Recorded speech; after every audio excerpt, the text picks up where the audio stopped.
Découvrez les opportunités de métier avec Charolais-Brionnais, terre d'opportunités. Bonjour, je m'appelle Cécile et je suis correspondante locale de presse au journal La Renaissance. Le journal La Renaissance est un hebdomadaire qui paraît chaque semaine et qui couvre le Charolais-Brionnais et une petite partie de l'Allier. Moi, je suis chargée de Laclette et du canton de Laclette, donc je couvre ce secteur-là exclusivement. Je suis à l'affût des événements, des informations et je couvre, comme couvrirait un journaliste, tout ce qui se passe sur le territoire. Je travaille sur commande.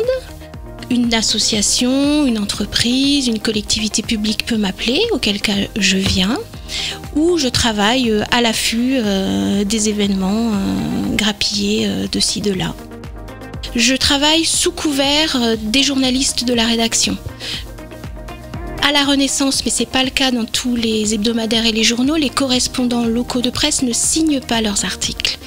Donc le responsable de tout ce que j'écris, c'est mon journaliste référent. Après, j'ai la même rigueur de travail qu'un journaliste, mais j'en ai pas la responsabilité juridique. Je n'ai pas fait de formation journalistique. Je ne suis pas issue de ce milieu-là. Mon travail de correspondant local de presse n'est pas un travail à temps plein. J'ai un métier par ailleurs, je suis libraire, pour lequel je travaille à temps partiel et j'avais besoin de compléter mon temps de travail. Notre journal est hebdomadaire, il boucle à une heure et à une date précise qui pour nous est le mercredi soir. Ce qui veut dire que avant, les correspondants locaux de presse doivent rendre leurs articles le lundi soir au plus tard. Ce qui suppose que le travail se fait toute la semaine en amont avec cette date et cette heure butoir. Je prends contact avec les associations, les entreprises, les collectivités où elles prennent contact avec moi. On convient d'un rendez-vous. Je passe entre 10 minutes et 2 heures avec chacune. Je prends beaucoup de notes, énormément de notes. J'écris. Je m'imprègne de leur histoire et de ce qu'ils ont à me raconter et puis je rentre chez moi et j'écris. Nous avons un petit logiciel en ligne qui nous permet de produire du rédactionnel en direct. C'est relu en direct par la rédaction, c'est validé par la rédaction et ensuite ça part dans les tuyaux du journal.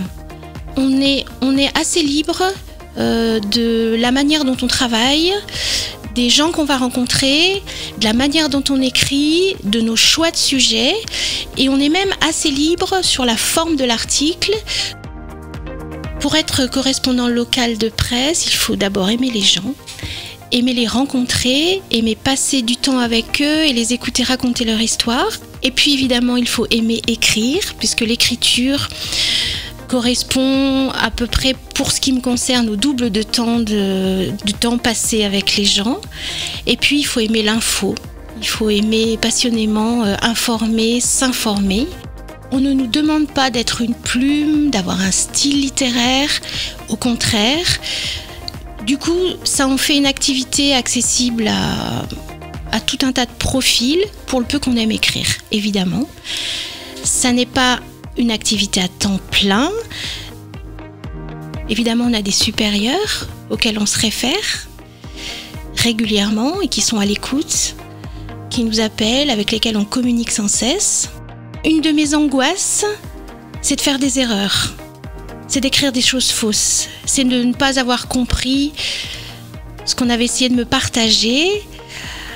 Ça demande donc beaucoup d'attention, de relecture, donc beaucoup de temps.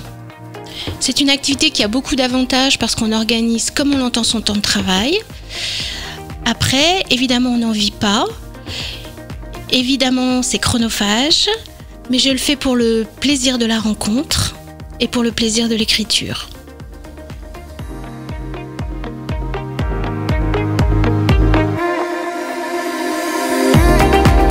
Charolais-Brionnais, terre d'opportunités, réalisé par Radio Cactus en partenariat avec la mission locale du Charolais.